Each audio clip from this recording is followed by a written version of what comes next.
our traditional approach of just saying, well, what's most or least tax efficient? Hey, bonds are taxable annually at ordinary income, so we may as well stick those inside of an IRA, and equities get capital gains rates, so we can put those sides inside of a brokerage account.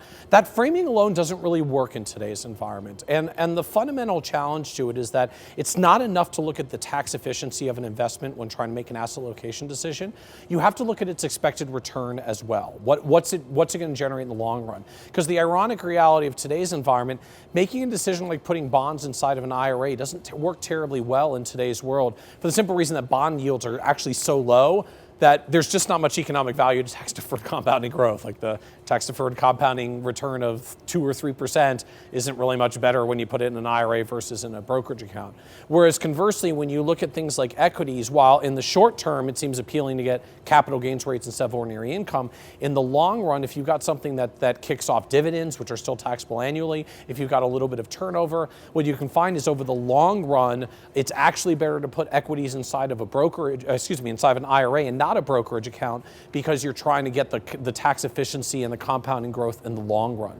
So key issue just to recognize, tax efficiency alone isn't enough. You have to look at the expected return of environments. You have to look at their long-term tax efficiency over a time horizon, accounting for things like dividends and turnover rates. And once you go down that road, you can actually get some very different conclusions about what your asset location should look like. So the biggest challenge I see for advisors trying to do asset location, or the biggest pitfall that they fall into, is they don't think long-term enough.